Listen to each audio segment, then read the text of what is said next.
Any joy here is fleeting. This dance could be their last. Russian soldiers, most convicts here, living it up hours before being sent to the front lines. They fight to be pardoned, but here, over half died at the front, survivors said, even some after they'd lived through the battles.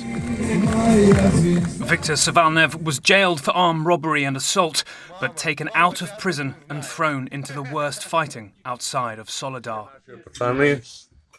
His unit, joking here before they assault a factory the next day, suffered catastrophic casualties, he told his wife. Viktor survived, but as he lay injured in hospital, he feared being dragged from his bed and executed for poor performance. This is his last message to his wife.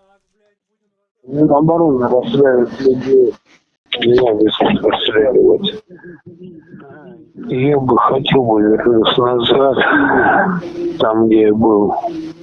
Они мне не дают. Я много очень людей потерял здесь. Это запомните, не хватит за людей. Больше хватит. Они хотят всех убить. Days later, his wife got a closed coffin back after a call from a soldier who said Viktor had died from shrapnel injuries. He's buried here, outside Moscow. There's something very different, though, about Savalnev to many of the prisoners sent to the front line to make up for Russia's devastating casualties.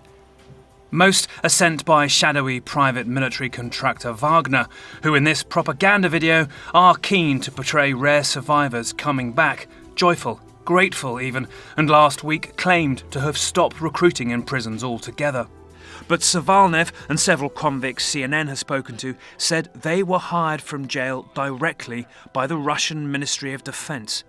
It's a remarkable use of convicts directly by Moscow, and Ukrainian intelligence says it's captured them on the front line.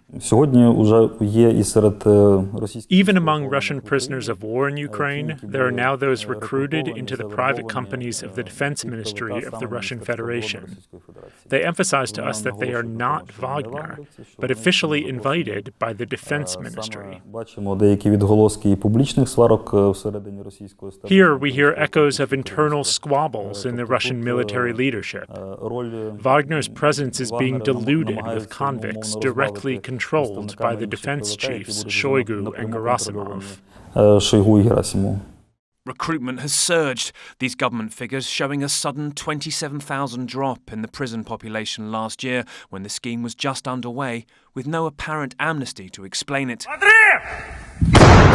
A large proportion have died, with this Wagner training video showing one of the reckless tactics prisoners are used for, charging forwards together at the enemy. Savalnev was part of a unit called 08807, and its other frontline survivors know how hard it is to stay alive under the Ministry of Defense. We spoke to several from their hospital beds, hiding their identity. A former soldier jailed on drugs charges described being sent back twice to the front while injured. We walk around with bullet wounds, with shrapnel stuck in our legs. No one is being operated on. We were 130 people, but have many amputees. There's probably less than 40 of us left. Another, convicted on manslaughter, said half his unit became casualties. We were sent to the very front. I radioed our guys that they were firing mortars at us, that they should aim a bit to the right, and they still shot at us, from both sides. Then I understood they were deliberately firing at us. It's a recruitment scheme ensnaring whoever it can. Some aren't even Russian. In this ghoulish ceremony, Wagner honours Tanzanian student Nemes Tarimo. He was detained on drugs charges while on a study exchange here at a Red Square Christmas event in a justice system that's notoriously corrupt. His family in Tanzania said they did not even know he'd been arrested when they learned he'd been killed in the war.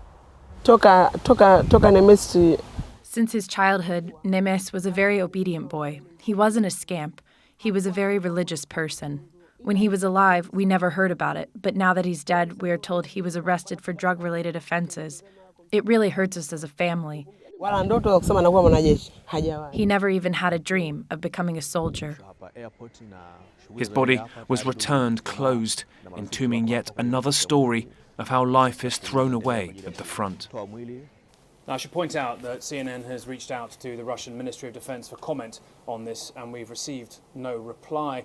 But it's important to remember the history of the recruiting of prisoners that began last summer. Initially, Wagner were quite secretive about it, the private mercenary company, not really advertising that they were doing this, and they became more public about that particular recruitment mechanism and even the sort of brutal success they seemed to claim that they were having with it. And so the idea that the Russian Ministry of Defense is now recruiting prisoners directly shows possibly that Wagner, the private mercenary company, and the Russian defense establishment are in some sort of competition for resources. Perhaps the Russian military see this as a successful tactic, but it certainly shows that for Moscow there are no real holes barred in terms of what they'll do in order to try and win this war.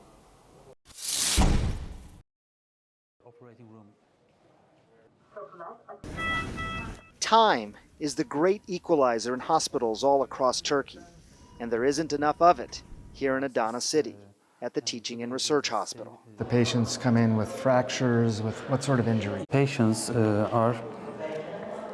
consist of limb loss, tissue crushes, tissue loss, and brain trauma. Helicopter, huh? Dr. Süleyman Sentukanar is chief of staff here. Within minutes, his trauma team is paged again. Another helicopter is arriving. We're now walking with the chief of staff of the hospital to the helipad. He tells me that they've had some 5,000 patients that have come here over the last 7 days. Their orthopedic surgeons, their neurosurgeons have been operating for 7 days straight, basically. This is the largest trauma hospital in the quake zone. The doctors move fast. The goal? To care for this 26-year-old woman. Her kidneys are failing from something known as crush syndrome. Too many toxins were released into her blood after her limb was finally freed. She will need emergent kidney dialysis. Over and over again, patients from the quake zone, finally, thankfully, making it here for help. And one with the most remarkable story I have heard. This beautiful family of 5 felt the earth shake and then watched the unthinkable happen. Our block of flats is 7 stories high. They could do nothing but watch as 8-month-old baby Berger was somehow hurtled from the window, 5 stories to the ground. And then, look what happened to their building. Just flattened. Somehow, Nilay survived after being trapped herself for almost 14 hours, and she began to dig and scrape through the rubble for any sign at all, that her baby girl was still alive. And at that point, the 5th day, we thought we would be seeing her lifeless body. But then, something astonishing happened. Someone showed them this post on Twitter. At first, they weren't sure, but this baby girl looked very much like her daughter. You see, we had no idea she had been saved. In the chaos, a good Samaritan had rescued the girl, and she was flown here, broken and battered, left leg shattered, skull fractured, a small collection of blood on her brain. But yes, very much alive.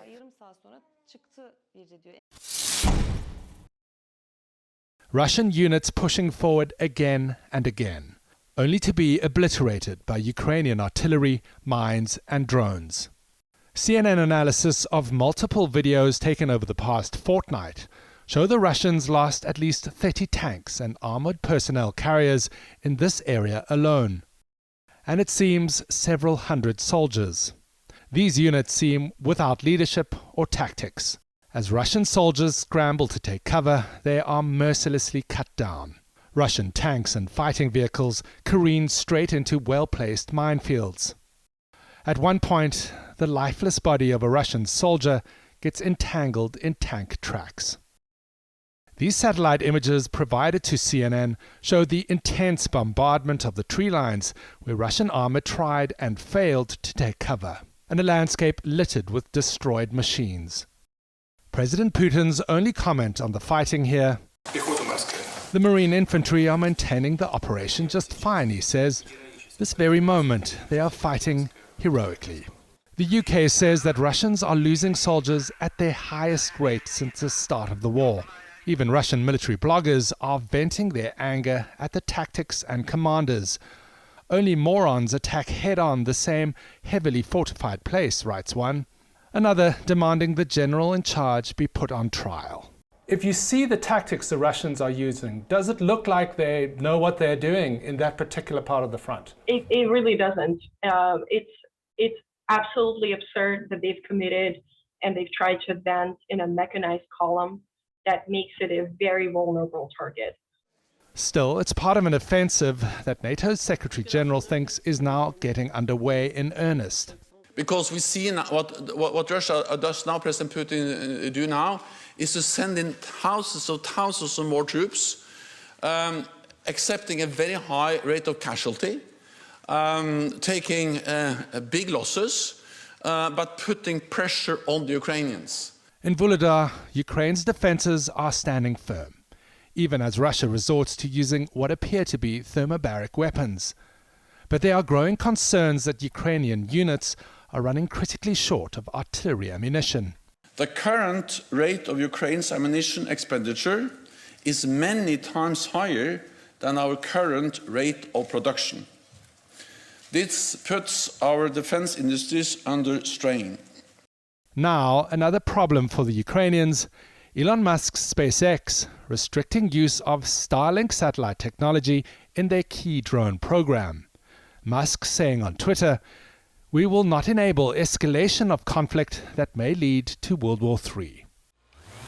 The Ukrainians' use of drones has given them an important edge in this conflict, an edge that's badly needed as Russians make up for what they lack in quality through raw, overwhelming force. Deep in the heart of Turkey's disaster zone, these Americans are on a mission like no other they've known. As soon as the earthquake hit, volunteers from the Los Angeles County Sheriff's Department say they just knew they had to be here. It's the type of thing that we feel strongly about because we volunteer to do search and rescue back in America. And so it's one of the things that's just burning in our heart to get out there and help people if we can. They do mountain rescues, have responded to hurricanes, and even traveled to Ukraine. They've never seen anything on this scale before. The destruction here is incredible. We're in one city right now where there's, we could go to each and every building and just know that there's someone that needs help there, and there's not enough people to help them. Even though there's over 100,000 rescuers, they would need 1 million, and this is just one city in a very large picture of Turkey. On Monday, they helped rescue a 17-year-old boy, the third life they've saved this past week in hard-hit Hatay. But there's just so much to do here. We were looking at a pile of rubble the size of this building behind me, and we're standing there just on a pile of rocks. We knew there were hundreds of people underneath us, and getting to them is just near impossible. Issues where we feel helpless, and because so much devastation is being witnessed. It breaks our hearts. There's been times though of complete happiness and joy because of people being found. So it's a roller coaster of emotion. The group says they're only here to support the people of Turkey, reeling from their deadliest earthquake. The people of Turkey are doing the hardest thing they've ever had to do. They're having to unbury their own community, their friends, their loved ones. Some of the people that we're working with lost their entire family, and they're helping to dig out here. And they're helping to dig out other people's families. There's no giving up. Everyone here is searching for a 70-year-old grandmother. Just one mission in one city, in one massive earthquake zone.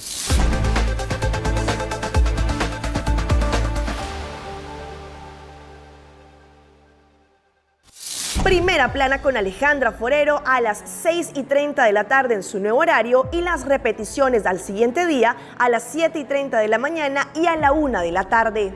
todos los días de lunes a viernes a través de Telearuba, Primera Plana con Alejandra Forero, con diferente información tanto local, todo lo que ocurre en nuestra hermosa isla de Aruba, noticias internacionales, segmentos informativos, noticias que se viralizan y muchísimo más. Así que no se les olvide, tenemos una cita con las noticias en español a través de Primera Plana con Alejandra Forero.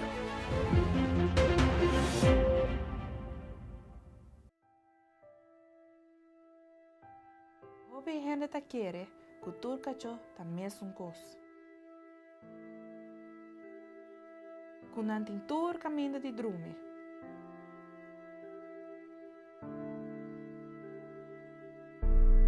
Inam por hunga unda kuta.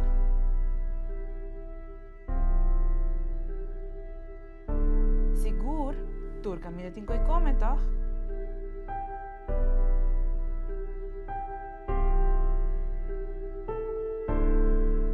Pero en realidad ta hopileo.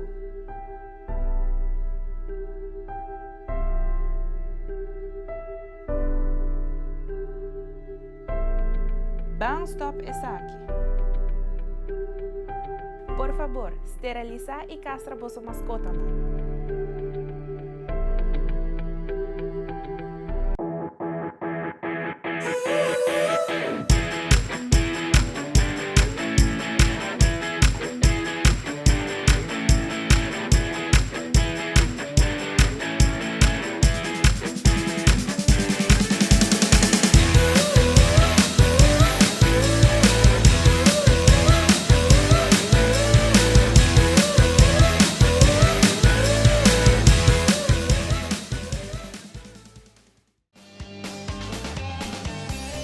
Nos mainta Turja Luna, Jaranzón y Javierna, de nuevo para su norte mainta. Repetición a tarde y su siguiente día, riba live streaming. Nos mainta ta entretener, educar y informar. Nos mainta aquí na mes na Telearuba.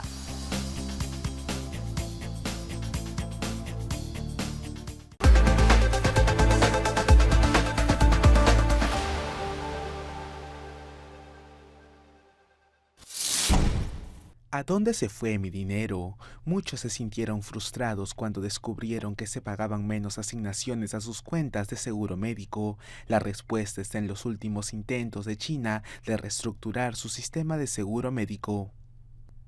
El cambio no ocurrió de la noche a la mañana. Las reformas del seguro médico de China se introdujeron gradualmente desde 2021. El sistema de seguro médico del país consta de dos partes, un fondo colectivo de fondos y la cuenta de cada individuo. Tanto los empleados como los empleadores contribuyen a un plan de seguro de salud. Antes se depositaban más pagos en cuentas personales y menos en los fondos colectivos. Bajo la reestructuración, el fondo colectivo asumiría más costos para las visitas de rutina al hospital, especialmente para la atención ambulatoria. Por lo tanto, se destinarán más fondos al fondo común en lugar de a las cuentas personales. Las autoridades indican que la deducción de dinero no significa recortes a los beneficios. Mientras tanto, algunos dudaron de que sean las autoridades locales con problemas de liquidez las que encuentren la salida. De hecho, los datos muestran que el Seguro Médico Nacional de China tiene un superávit. El año pasado, el fondo recibió más de 3 billones de yuanes y gastó más de 2,4 billones de yuanes. El saldo financiero de los fondos se mantiene estable. Aún quedan desafíos. Los debates sobre la línea de reembolso y el límite máximo de pago están aumentando, y a algunos les preocupa que ciertos medicamentos no estén en la lista de reembolso, pero como dice el refrán, los cambios reales toman tiempo. Se implementarán más medidas para abordar las necesidades de los residentes. Se le llama incontinencia urinaria a la pérdida involuntaria de orina, que es un problema frecuente y que a menudo causa vergüenza. Mujeres de 30 a 50 años es 1 de cada 3. Por encima de los 60 años, pues hasta un 70% de las mujeres pueden tener algún problema, tanto de incontinencia o prolapso, o asociado el prolapso a la incontinencia. O sea que es un problema de salud bastante prevalente. En términos de gasto, son 25 billones de dólares que se gastan al año en problemas de incontinencia en la nación americana. O sea que por eso es que se dice que es un problema de salud aparte de que toca mucha parte de la fibra de la mujer en términos de socioeconómico, por ejemplo, en sus relaciones interpersonales o con el resto de la población. La intensidad de la condición puede ser desde perder orina en un estornudo o al toser hasta tener una necesidad repentina y fuerte de no llegar al baño a tiempo. Además que puede causar depresión e infecciones de orina. Hay cerca de unos 25 factores de riesgo, pero los más comunes son, por ejemplo, el haber tenido un embarazo a término. Ya de por sí, por los efectos de las hormonas del embarazo, los ligamentos se relajan. A medida que ellos se van relajando, se sobreestiran. Entonces tienes roturas pequeñas. A través del tiempo, como esa musculatura trabaja 24/7, pues esas roturas se convierten en unas roturas un poco más grandes. Entonces empiezan los defectos y los descensos de vejiga o del grupo de músculos que controla la continencia. Asociado a eso tenemos obesidad, que es un problema bastante grande, ¿verdad? Tanto en Estados Unidos como en Puerto Rico.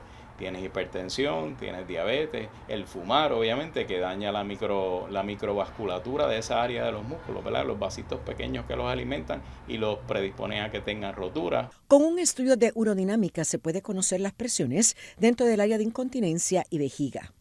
Con los avances tecnológicos, la cirugía hoy día es menos invasiva, ambulatoria y dura unos 20 minutos. Que es una cirugía mínimamente invasiva, en la cual se reparan parte de los ligamentos de esa área de continencia. Utilizamos una cinta para ayudarnos a esa área de continencia, esa área de la uretra media, para darle un soporte extra, que es de un material de los mismos puntos que nosotros usamos, que el cuerpo lo asimila como parte de él, y esa cicatriz es la que nos da la continencia el 92% de las veces. Y conjunto con eso, a reparar los ligamentos y darle soporte a la uretra, entonces tenemos un sistema que funciona adecuadamente. El ángulo entre la vejiga y la uretra es un ángulo adecuado, o sea que el vaciado se mejora. Con este procedimiento se pueden reparar los ligamentos y músculos que sostienen la vejiga. Es intravaginal, o sea que no se ve nada, es todo escondido por dentro de la vagina. Básicamente el procedimiento es una incisión pequeña, que es como de 2,5 centímetros, básicamente, que eso es menos de 1 pulgada, en el área de la pared vaginal. Ahí entonces hacemos un túnel para buscar dónde están los ligamentos que se rompieron o que están defectuosos. Reparamos esos ligamentos, ponemos la cinta en forma de U o de W, depende de la anatomía del paciente, y cerramos la pared vaginal. La recuperación puede tomar entre 5 a 7 días con un 92% de efectividad. El doctor de Vigilancia de la Salud, el doctor Guillermo Sequera, se mostró muy preocupado por el brote de sarampión en Itapúa y por el hecho de que cada vez más personas extranjeras provenientes de países de Europa del Este se niegan a la administración de vacunas, más todavía por el creciente brote de sarampión. Por otro lado, mencionó que esta tendencia a negarse a recibir las vacunas ya es una situación que mantiene alertas a las autoridades de salud porque son comunidades numerosas las que están presentando esta postura. Además, muchos vienen de países donde anualmente presentan numerosos casos de sarampión. Por otra parte, criticó la postura del sector privado de la salud, sobre todo en los departamentos de Itapúa y Alto Paraná, ya que son muy bajos los niveles de reportes de brotes de enfermedades que deben de ser informadas al Ministerio de Salud. Hay que levantar, pero Itapúa tiene algunas particularidades.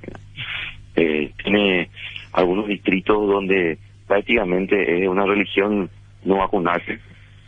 Ya no estamos hablando de alguna familia, yo creo que están en todo su derecho, ¿verdad?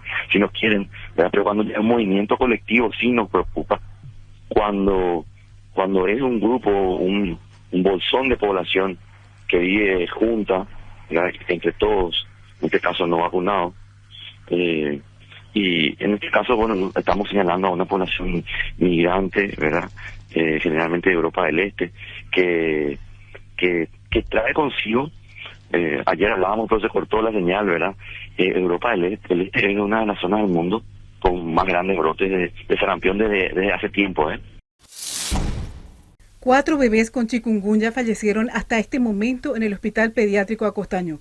El director explicó que los niños menores de 1 año presentan la forma grave de la enfermedad, con síntomas que van desde fiebre muy alta casi incontrolable, convulsión por inflamación cerebral y luego shock séptico que afecta de manera generalizada a los órganos como el corazón que pierde fuerza, el riñón que deja de orinar y el hígado que empieza a acumular productos tóxicos. De los 26 niños internados en terapia intensiva en el hospital pediátrico, 15 son bebés menores de 1 año. Piden a los padres estar alertas. Si algún familiar presenta síntomas como fiebre, dolor de cuerpo y manchas en la piel, deben llevar al bebé a consultar apenas presente el primer cuadro de fiebre. La consulta temprana puede salvarles la vida. La mayoría son bebés menores de 1 año que hacen una forma muy grave, un shock séptico grave que obliga a estar en cuidado intensivo.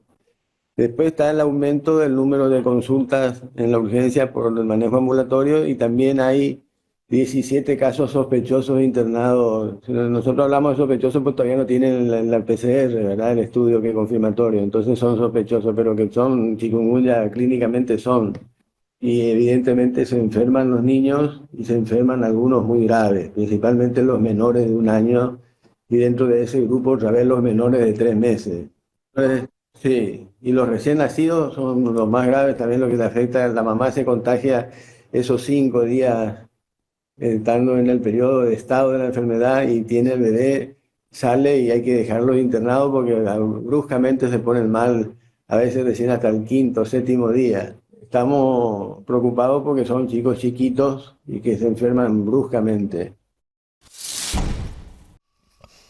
A esta piara de cerdos de raza ibérica los mueve una prioridad: encontrar las mejores bellotas en kilómetros y kilómetros de dehesa. Pastan felices mientras apuran los últimos días de la montanera, que es como se conoce a la última fase de la cría antes del proceso que los transformará en codiciados jamones de bellota 100% ibéricos. Una etapa que, este año, ha resultado complicada para varios ganaderos. Ha sido un año que generalmente ha habido poca montanera en casi todos los sitios. Lo que nos ha faltado es la bellota, fundamentalmente para que tuviéramos una campaña normal. Y sin bellota, algunos cerdos han debido completar la fase de engorde con otros alimentos, lo que degradará su categoría una vez que el producto salga al mercado. Una situación excepcional que ha sido provocada principalmente por el calor y la escasez de lluvias. Es verdad que va a haber una falta, bueno, una menor matanza respecto al año pasado, que fue una campaña excepcional, pero en este momento dar una cifra sería un error. En ese sentido, la Agencia Estatal de Meteorología afirma que el año 2022 ha sido el más cálido y el 6º más seco en España desde que hay registros. No obstante, Peiró se considera afortunado en comparación con otros ganaderos. El verano ha sido un verano muy largo, muy tórrido, y a pesar de eso pues había bastante bellota, quizás no tanto como otros años, y entonces hemos hecho unos poquitos menos, estamos unos 1.700 cochinos aproximadamente. Cifra que representa un 15% menos de su producción anual habitual. Ahora bien, dado que los veranos son cada vez más largos y cálidos, en el sector se teme que esta situación se pueda agravar. Hombre, no nos gustaría que fuera todos los años o cada 2 años. Evidentemente hubo también una situación muy parecida en el 2017, con una sequía muy atroz también, pero bueno, tuvimos una campaña fabulosa el año pasado. Pese a que las sequías son fenómenos normales y recurrentes, según señala el Ministerio para la Transición Ecológica y el Reto Demográfico, tanto Prieto como los ganaderos esperan que este año las lluvias lleguen a su debido momento. De esa forma, el pasto crecerá fuerte y las encinas podrán ofrecer bellotas para garantizar una mejor temporada de montanera.